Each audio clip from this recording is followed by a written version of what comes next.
This podcast is recorded on Aboriginal land. We pay our respects to elders past and present and recognise that sovereignty was never ceded.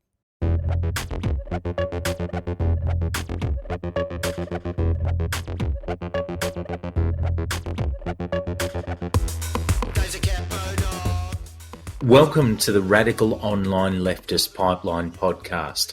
I'm your host, Tom Taniki, and whilst I am joined by my co-hosts, I'm recording separately to them today because I've fashioned a rudimentary bunker out of whatever I could cobble together. Because I've seen the canary in the coal mine, and so have they, and they may well go on to discuss this, but I think I'm taking it a little bit more seriously than them guys. Neighbours star Holly Valance has split from billionaire developer husband Nick Candy. The UK's Sun newspaper, you'll of course recall that she lives over there nowadays, quoted friends of the former Neighbours star as confirming that the couple had split in recent weeks after almost 13 years of marriage. Apart from recalling her single, Kiss Kiss, which was released in the 2000s, a real hit, and her efforts on Neighbours, which brought her into everyone in Australia's household as a beloved figure, you may all recall that Holly Valance recently had a new media darling phase, an unexpected turn as a conservative populist figure on the right in the UK. She rose to prominence throughout 2024 for making commentary on the migrant crisis and on Australia's wokeness. And to see, for someone like me to see that a figure like her could rise not only to greatness as a commentator, but also to economic and financial greatness as the partner of a billionaire like Nick Candy, showed young men, young entrepreneurs like me, that's how I see myself, primarily as a young entrepreneur, even though I'm in my 40s, to young men like me, young disaffected men like me, disaffected by wokeness and the left, to see that we could rise throughout the ranks like that. That if Holly could do it, Australia's Holly could do it, then maybe Australia's Tom could do it as well. That's what it meant to people like me, that we could fight back against wokeness and become the partner of a billionaire. Well, listen, she's split from him now. And it's the canary in the fucking coal mine, guys. If you're partners with a billionaire and then you're not anymore, what happens to you? Do you go down a class tier immediately? Realestate.com.au reports inside Holly Valance and Nick Candy's property portfolio. And so I'm given some hope by the possibility that maybe she's got enough assets out of this that she's going to be okay. The pair haven't been together apparently for a long time. Realestate.com.au tells me they're stepping out of their bounds a little bit here, but that's really just to set up some context to focus on the actual property portfolio that they have. They have a vast portfolio, it says, including One Hyde Park, which is made up of 86 luxury apartments in central London, worth just over £1 billion. They've got a series of other apartments. Now, surely, if anyone's going to be savvy, it's a billionaire like Candy, but surely she's got enough assets signed to her name that she's going to be able to maintain her financial status, surely. But I can't be sure of that, I don't know. She's just stepped out, according to 9honey.com.au, she just stepped out without her ring. And I'm terrified. I'm terrified that she might have gone down a class tier. And if that's the case, then, with the populist conservative right's focus on lionising and celebritising rich people, your Musks and your Trumps and what have you, is she even going to be relevant? Do you even speak to the aspirations of a young man entrepreneur, disaffected young male entrepreneur like me, if you're not a billionaire anymore? So I need to fucking know, and I don't know. And until I know, I'm staying here in the bunker. I'm going to hand over to my podcast co-host, guys, but this is serious. This is fucking serious. Welcome to Rob. Yes, thanks for that, Tom. Tom, as he said, can't be with us three tonight. Me, Mitch Alexander, I'm here. Oh, yeah, I'm here too, Celeste Little. I'm also here. I'm Purple Pingers. And you can hear in our voices just how shaken we are by the by the news of Holly Valance divorcing her husband, like Pippin Candy or whatever his name is, some stupid fucking name. We are so distraught here. We've decided to do an emergency pod. We're pumping out podcasts so quick that we've had to do an emergency pod on our regular night. A week later than usual. Dear listener, if you need support in these trying times, I would suggest, one, get off social media. All you will see are photos of Holly Valance. You will see photos of the good times that her and her billionaire Reform UK husband had. And I'm not personally ready to see that just yet. That still hurts. But shoot us an email, alpdotgov@proton.me if you've got any questions for us to read out on the show, clarifications, or you just want to tell us how great we are. It's got nothing to do with Holly, that one. I would just prefer to see some. But I wanted to go around and just ask you guys, where were you, Celeste, when you heard the news? Oh, God, I think I was doom scrolling from my couch, to be honest. And there was the doom. So no one called you? Like a family member didn't call you? You didn't have like a friend burst through the front door to be like, Celeste, please? No. But, yeah, it just kind of appeared in my feed. And as you know, I rushed to make sure that you were by the crossbed. You actually did. No, I'm done. I can't. I'm trying to be mournful, but it's not working for me. Yeah, look, we just all hoped those crazy kids would make it work, hey, you know, with their Reform UK and their billions of dollars and their, I'm fit and healthy and don't need vaccinations and whatever the fuck else it was she said in that incredible moment of television. Lots of transphobic stuff. Yeah. Oh, and Greta's a gremlin, you know, which... Power to Greta if she is. I've got nothing against gremlins, but I do have something against billionaires. So you know, Jordan, how are you coping? Because you've been jetting all over the country with your Victorian socialist stuff. How did you carry on? Oh, look, I was actually sitting in this exact spot when I heard the news from Celeste. So I mustn't be moving around that much.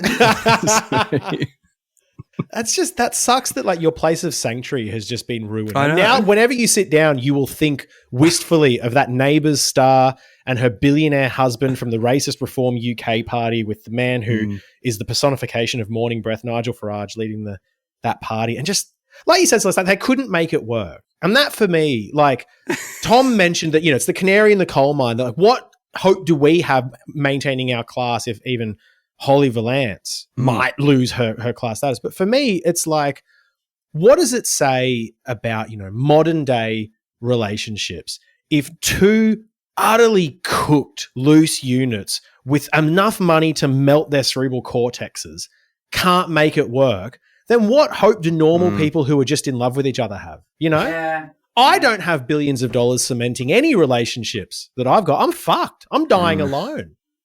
But look, we've got to persevere. We've got to get through this moment. And the best way to do it, I think, is to podcast about literally any other fucking topic.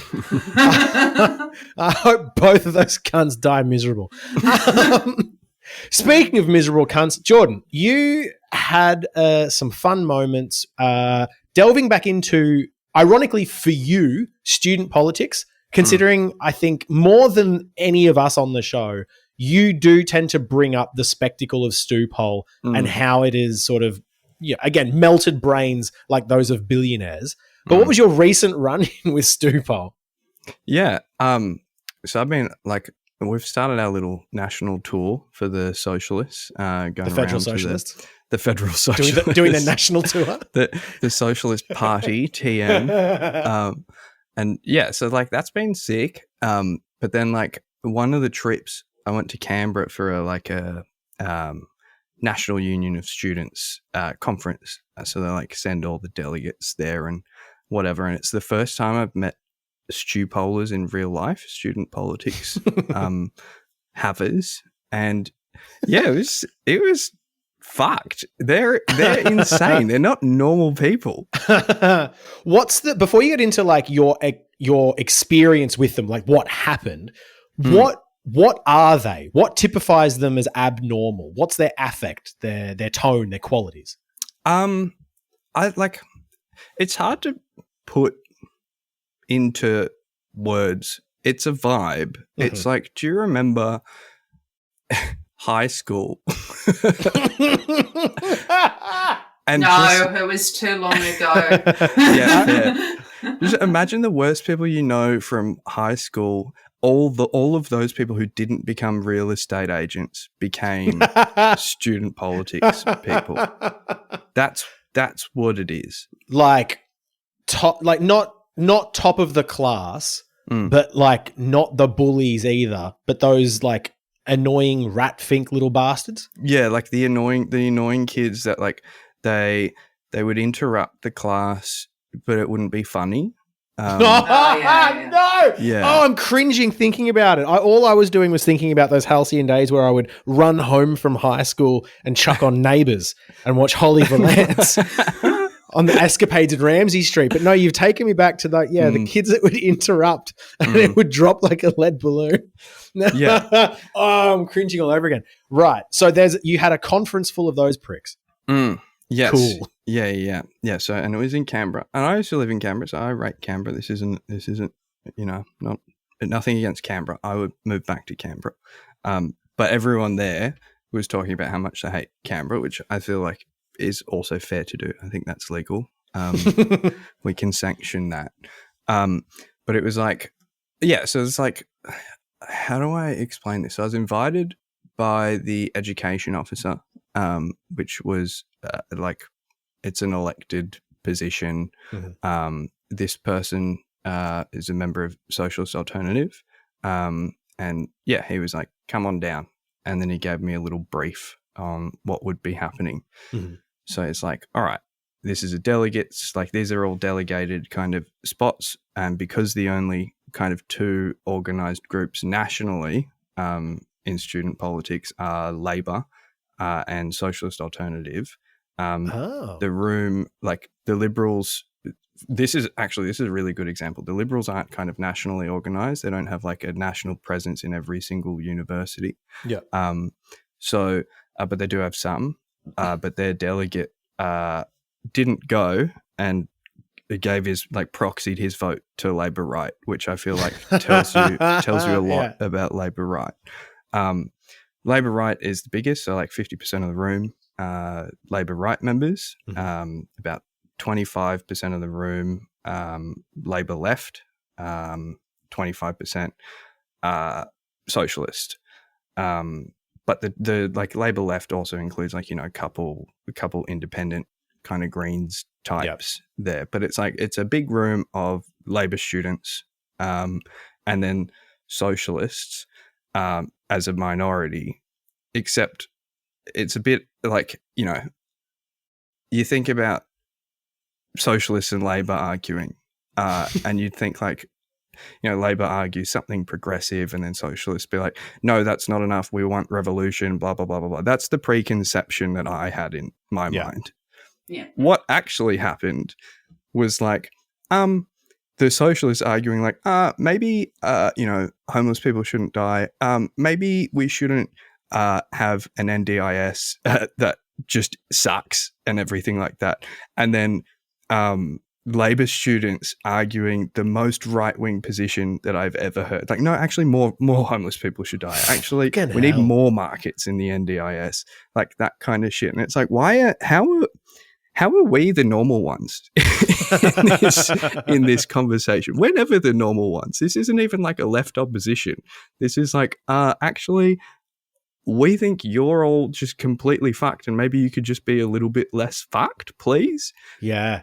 So that's the room that I went into, and I don't know. I just thought I wasn't expecting that going in. I thought there'd be like, I know some Labor left members, and they're all very critical of the Labor Party, and also barely members, as they should be. Like they shouldn't be members.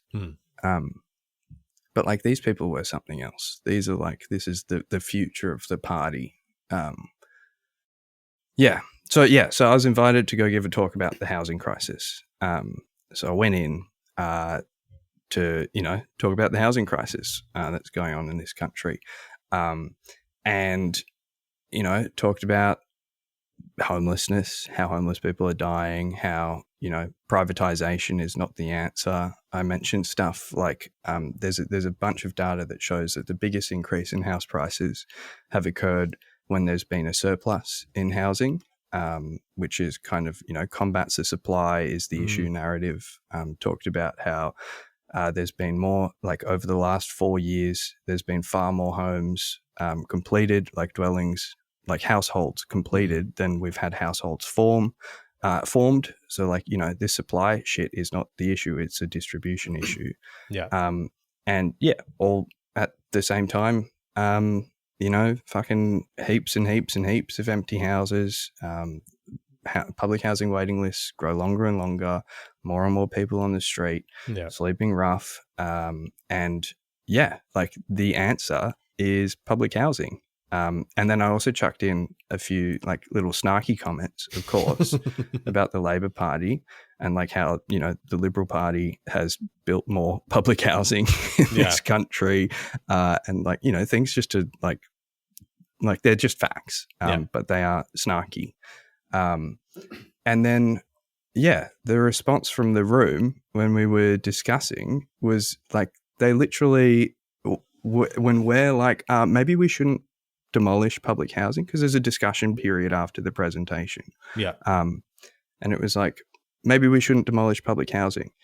Labor's response, get elected, or like laughing at like how, they've got 94 seats, we've got nothing and stuff like that. And it's like, this is a serious issue. People are dying. We're saying maybe we should support not demolishing public housing. And your response is not to, talk about the issue that we're discussing, but to laugh about it. And then also like something else interesting about the dynamic, because obviously there's Labor right and there's Labor left. And you'd expect some disagreement there. Otherwise, like, why don't you just all be Labor TM? But the right-wing positions that were put by the Labor right, which were more right-wing than like Liberals, were not. They never disagreed with each other. Labor left never put an argument against what Labor right were putting. They changed the subject in the discussion. They would always so it'd be a discussion like, public housing good. No, public housing bad. We need markets. And then Labor left are like, what do you think about tenants unions? I was like, okay, this is interesting. What do you do here? What's your point? Labor. Yeah. Fuck. Anyways, it was just like they were just so fucking gross and childish, and they are the future of the Labor Party in this country. And it was just really eye-opening for me. It's like, this is what this machine is creating. And like there was one of them was like an elected councillor, for example, also just doing the exact same things. Like, you are pathetic little creatures, and I hate you all. Was the laughing akin to the shit you'd hear at question time? Was it that sort of fake? Literally, like just practice for that. Like that, like collectively, like like performative, like shouting, so that no one else could be heard instead. Like it was strategic, and it was very well done. This is what they spend their times planning on, how to like just laugh and shout over people instead of actually discussing, maybe we shouldn't be assisting a genocide. Maybe we shouldn't be killing homeless people. They're like, no, how can we just shout over them so that, because they're the trots. They can't be saying anything. We can't be seen to be listening to them. So how do we avoid talking about the substance of the issue and instead just shout at people? it explains how our parliament currently works and how our politicians currently work. If they've never had a real job, but that's what they were doing in their formative years.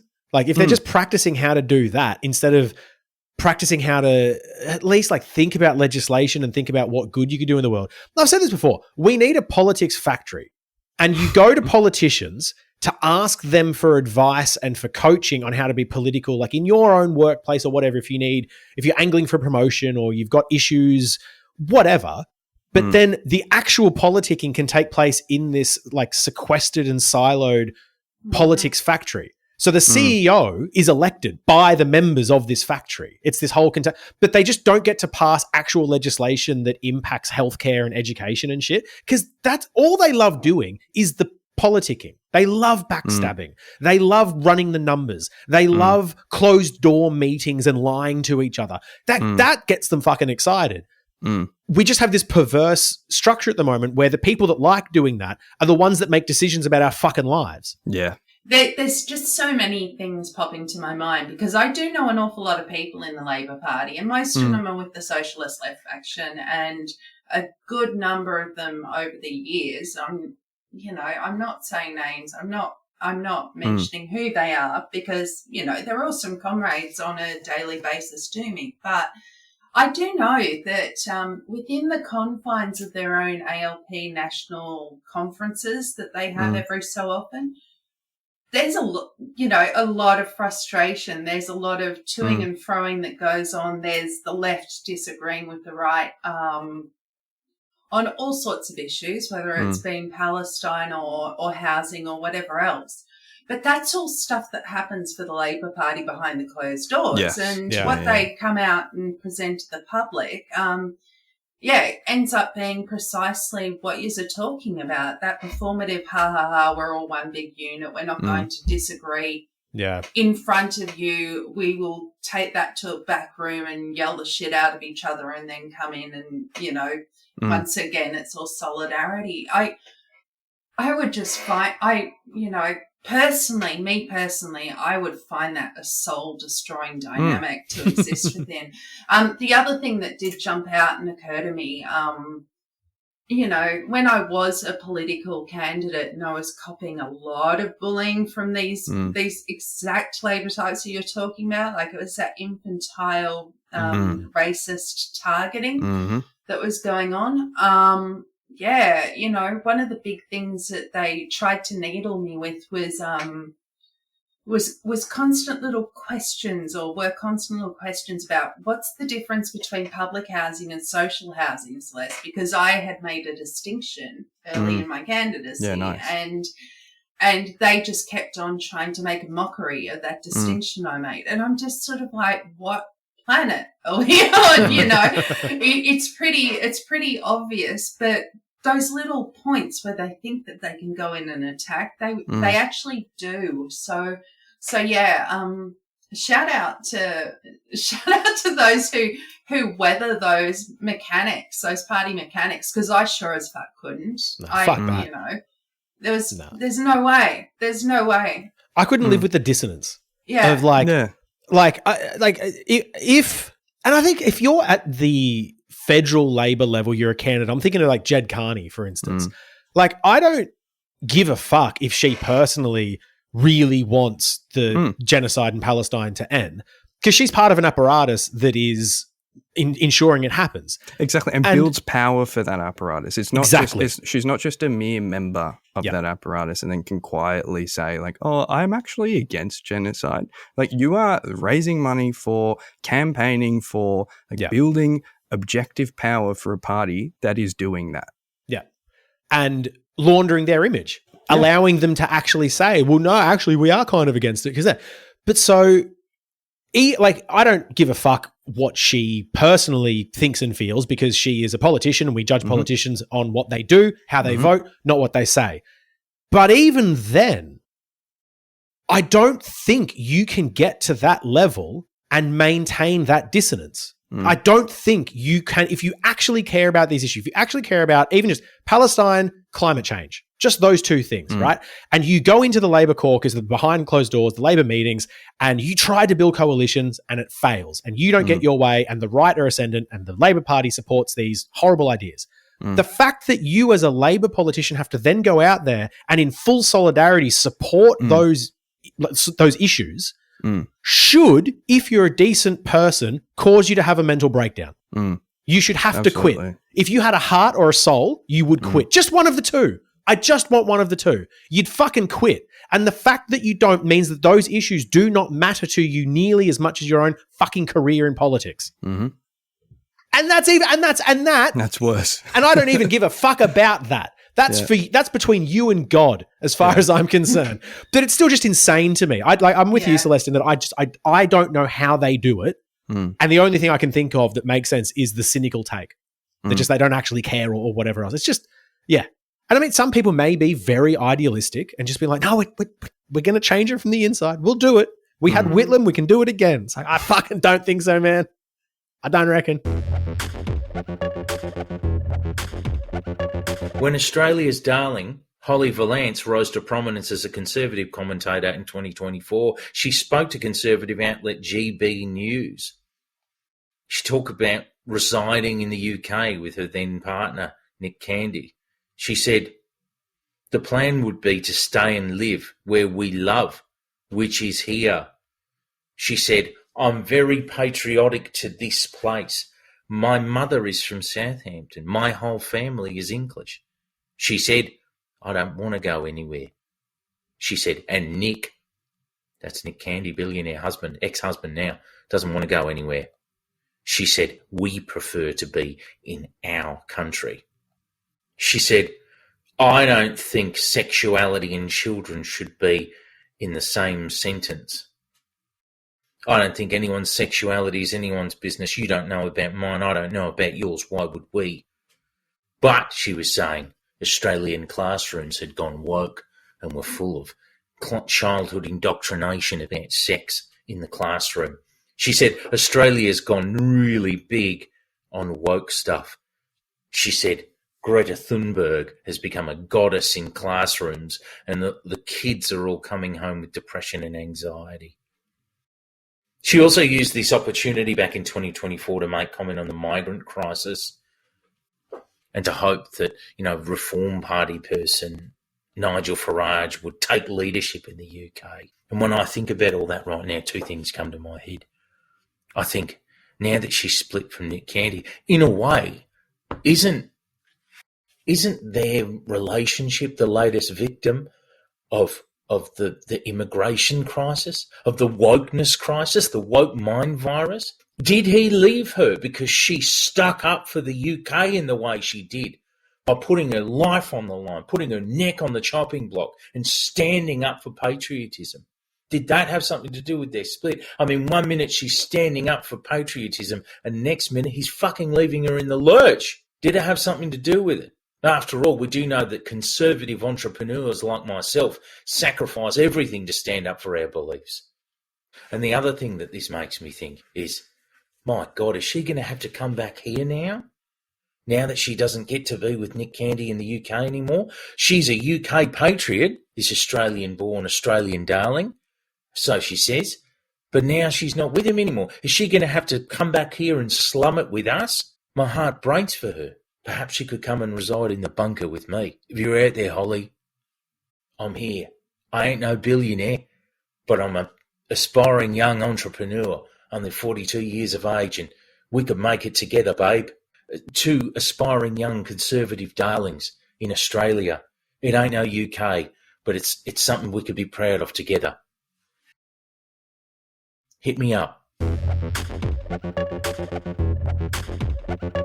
Speaking of all things Palestine and Labor governments overreaching at astonishing levels, I want to talk about Glastonbury, the big music festival that just happened, and one of my favorite acts, Bob Vylan, and everything that sort of happened there. I reckon most people who listen to this podcast know exactly what's happened, but there's a big music festival over on Turf Island, and Kneecap, Irish rap group, very pro-Palestinian, were going to go on stage, and they didn't tell organisers or anyone else what they were going to do, but everyone went, oh, we know what you're going to do. Yeah. And so the BBC, who live streamed the whole Glastonbury Festival, said, we're not going to stream Kneecap. And everyone went, that's pretty shit, but okay, they're still going to perform. Glastonbury Festival supported them, that's cool. And the act that went on before them, two-piece Bob Vylan, who I fucking loved forever, they got up beforehand and they led chants of not just Free Palestine, like you would see Kneecap do, and not just talking about the genocide, like Amel and the Sniffers also did, but also led a chant of death to the IDF, which just musically, this isn't great. Yeah. Don't come for me on anything political with what I'm about to say, but the syllabic cadence of that rhyme is pretty fucking banging. Exactly, especially like the deaf. It wasn't like death. It's because of his accent as well. He's got the exact British accent that makes that work. It's going to be in samples. It's going to be in songs. Just, if you don't like it, prepare yourself now. It will fucking happen. But the response to this has been amazing to see, both good and bad. And I think it's interesting for us to all talk about, because like we are all musicians and have been in music scenes for a long fucking time and involved in this whole thing.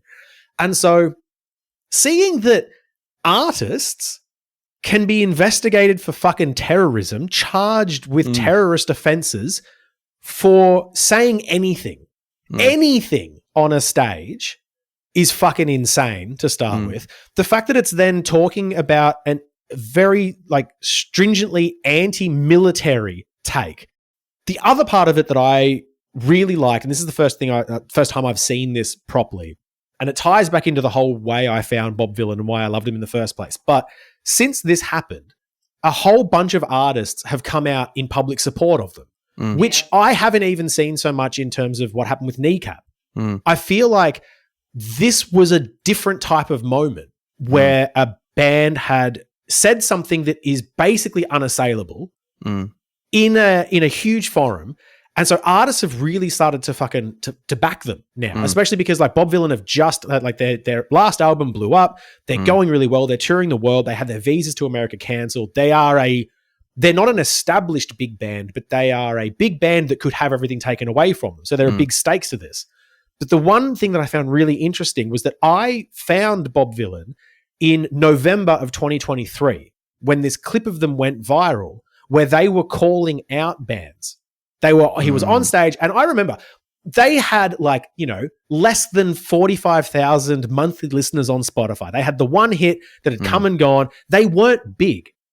And he was on stage at that moment talking about this with the same passion he was talking about on the stage at Glastonbury. So this cunt has meant it from day fucking one. And the thing that I really love to see, I looked it up today to make sure it was still fucking happening. But what he called out a bunch of bands for being apolitical and not saying anything about what was happening in Gaza 2 months into it. That's how fucking quick he was. And he called them out by name. One of the bands that he called out were Idols. And he said, fuck Idols specifically for staying silent in this moment. You don't get to call yourself punk rock in this moment. 6 months later, Idols were very pro-Palestinian and they were talking about it. And I reckon that if it wasn't solely for that reason, if it wasn't solely for Bob Vylan calling him out, that was a big fucking part of it.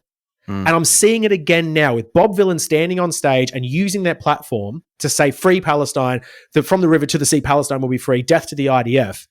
When you use your voice and your platform without fear at any fucking level, before anyone knows who you are, or if you're on a huge stage at Glastonbury, other people will fucking follow you.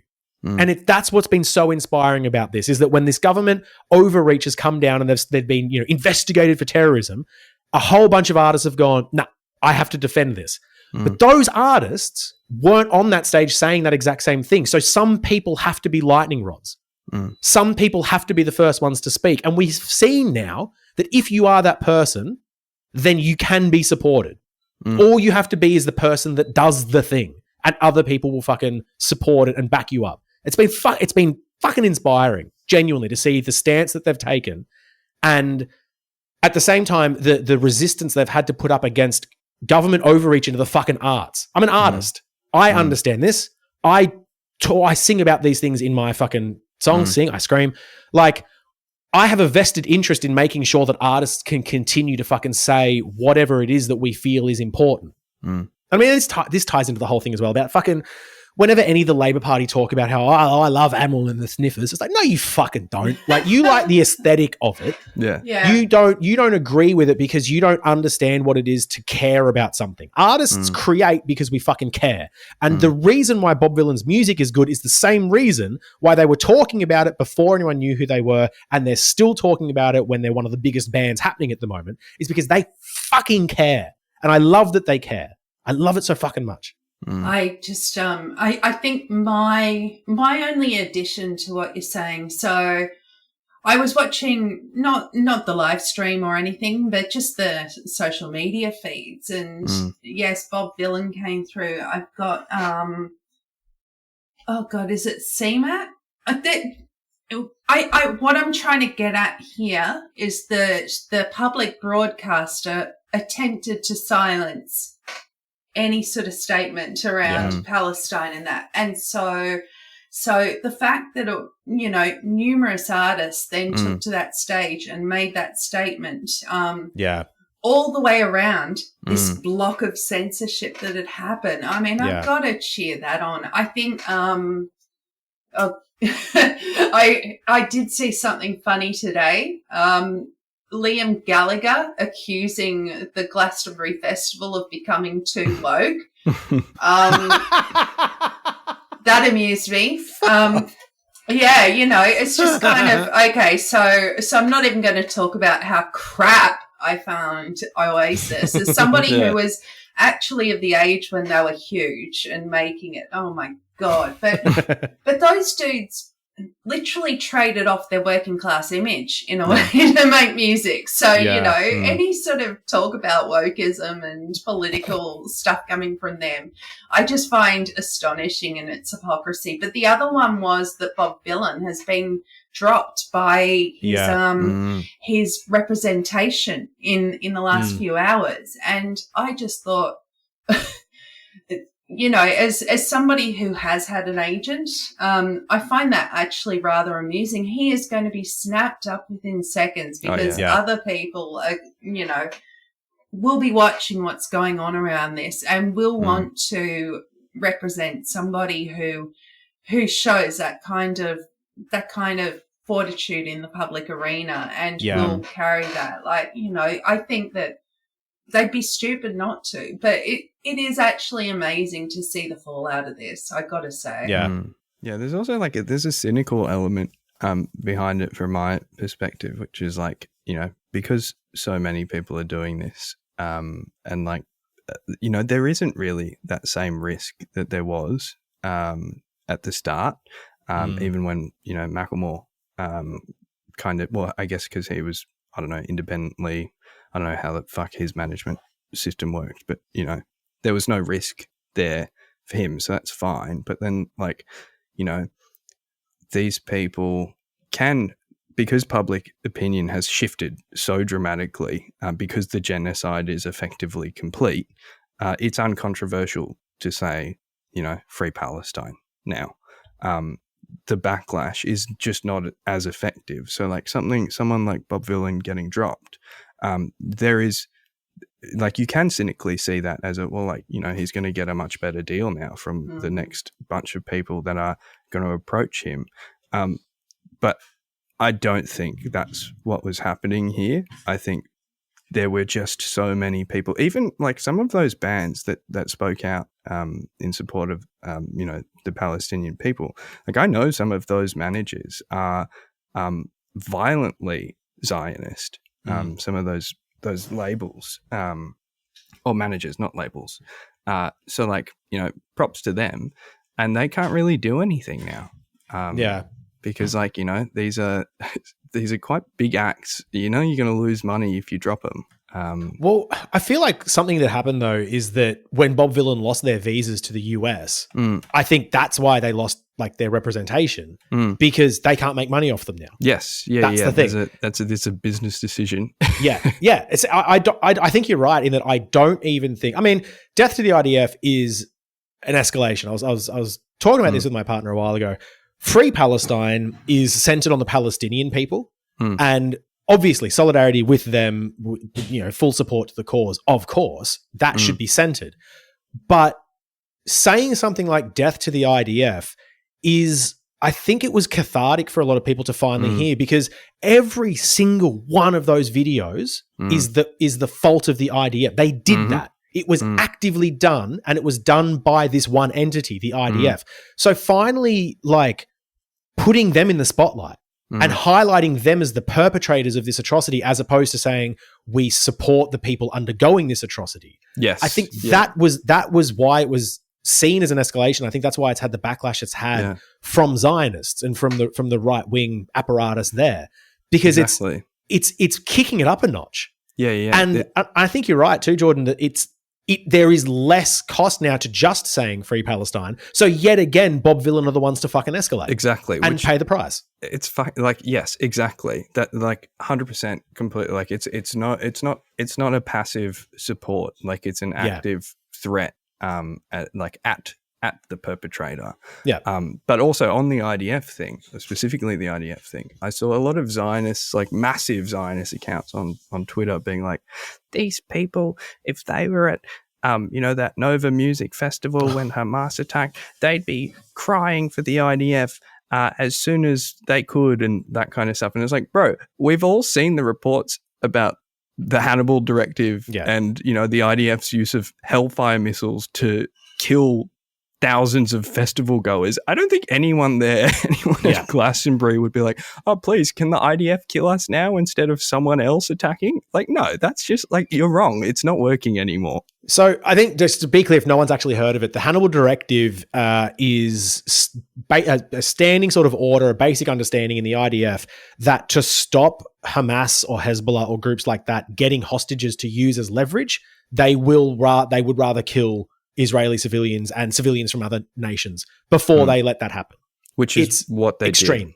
did. Yeah. Like those hundreds and hundreds of burnt out cars were not those were not bombed by Hamas. Those there's footage of it fired on by Apache helicopters. Like, it's insane. The thing that gets me too, I've talked about this like on my last podcast, but like, death to the IDF, death to the ADF, whatever. What are you talking about? You can't just say that. What do you mean you can't say, I don't like a military?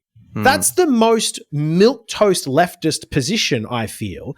And it should at least be one that causes the least offense to right wingers. That's the thing you sort of expect, like the ADF have a history of like war criminals and murderers and flying Nazi flags off the back of their Jeeps in 2007. That's real. You can look that up. Like the ADF, the Australian Defence Force, fucked, needs to be gutted, needs to be at least reformed. And it's not, I don't think, too controversial a statement to be like, nah, hate the military, man, hate that shit. And I feel again that the edifice of the support for what Israel are doing is falling down, because over the decades, they used to be able to just sort of go like, no, Israel is a stable democracy. They're our friends. They're advanced on human rights compared to the region, blah, blah, blah. Now we've whittled down that support to them going, don't hate a military. And it's like everyone can sort of see that. It's like, no, that's bullshit. Of course we can criticize a military. Of course we fucking can, no matter what they're doing, let alone the shit that we've seen them do. And so I think it's this overreach again, where more and more people who are only tangentially aware of what's going on, when they're finally aware, are just like, oh, that's insane. That's ridiculous. That's not terrorism. Sorry. And again, that is in part because we've seen for more than a year now these fucking images piped directly into our fucking phone, and we know who the perpetrator is. We know who's doing it. And so someone's finally said something about it. Exactly, yeah. I think there is, however, like a moral argument to be made, and I don't like making moral arguments because I think they're stupid. But like ADF versus IDF, it's like one of those is objectively currently committing a genocide. Yeah. Another one, another argument to be made is it's, they have conscription, whereas our military is more of a welfare that predominantly consumes working class people in poverty and in bad situations so that they can get, a wage a board and fucking education. And then, we go send them over to die in other countries and stuff like that.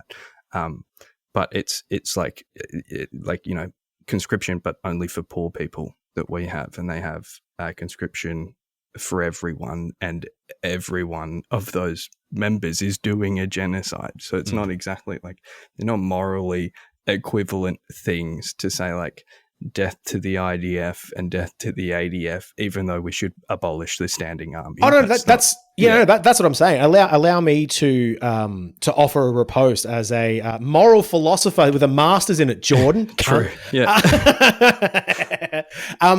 But no, that's what I'm saying. Like, I don't think it's a problem to say death to the ADF, and at the moment, at least, it's not fucking comparable, is it? What they're sort of doing. So it's just like, it's like, I don't have any problem with people saying that sort of shit about the military. The military's fraught position, even when they're fighting just wars, is that they have the legal right to kill foreigners in acts of aggression or in defense. And it's like, I don't want to live in a world where that's a thing.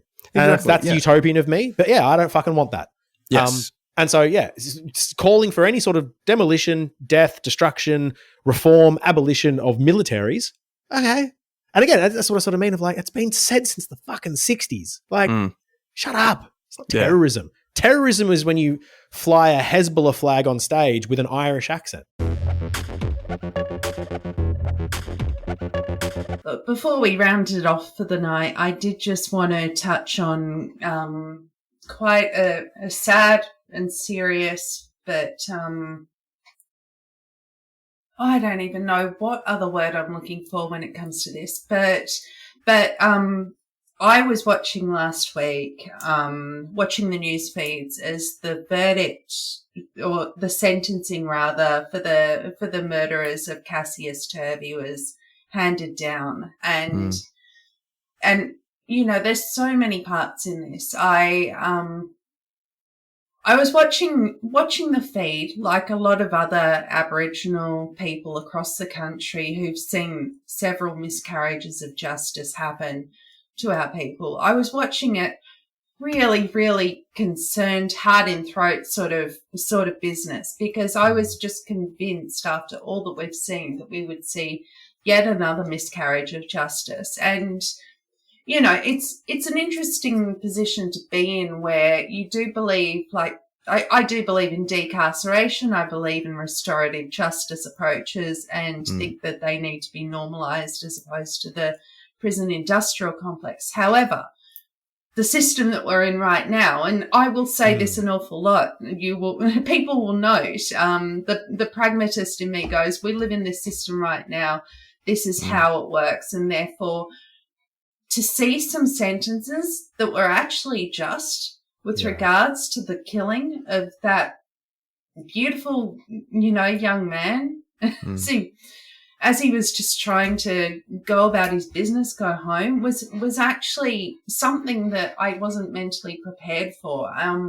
Two of them with life sentences, one with a minimum of, I think it was 18 years, and the other with a minimum of a few more years, a manslaughter sentence of about 12 years, a suspended sentence, and, and then, to see all that play out, and to see something, a couple of the sentences were criticised, particularly the suspended sentence for the woman in the mix, the ex-partner. I've just gone and forgotten her name. Sorry, Alicia, what's her face? This is really bad of me.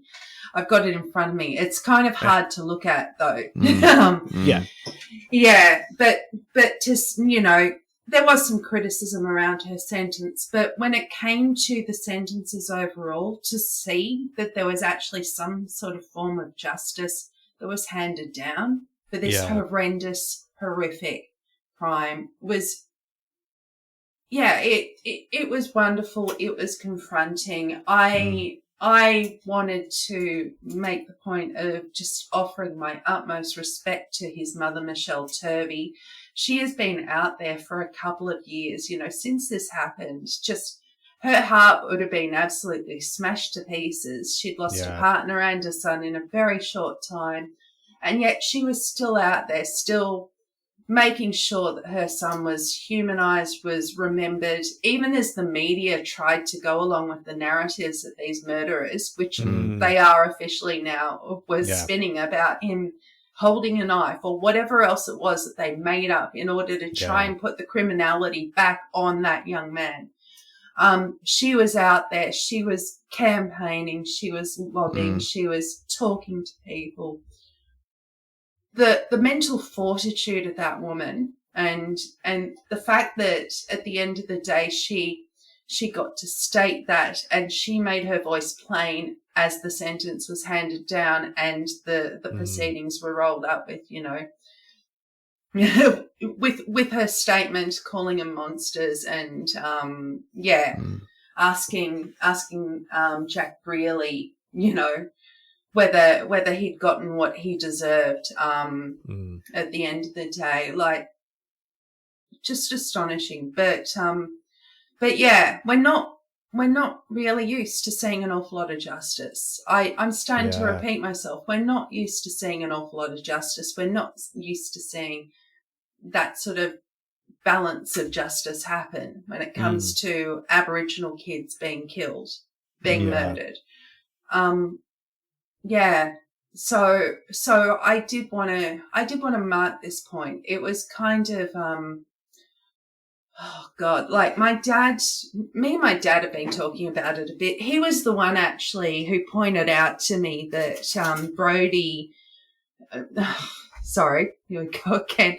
That you know, one of the killers, Brody, he was represented by the former Attorney General Christian Porter. That blew my fucking mind. I hadn't put that two and two together, and yet here we were. Like, you know, you've got somebody who has had that political career throwing his lot in and representing this guy. Like, seriously, you know, there was you know, not just racism in this country, but those sorts of things. There was a lot against justice actually happening, yet somehow it got there. And I can't help but think that it got there because of the action of the community and the action of his mother, Michelle Turvey. So massive respect. I wish, you know, I hope that the family have gotten some peace out of that proceeding and can finally start to heal.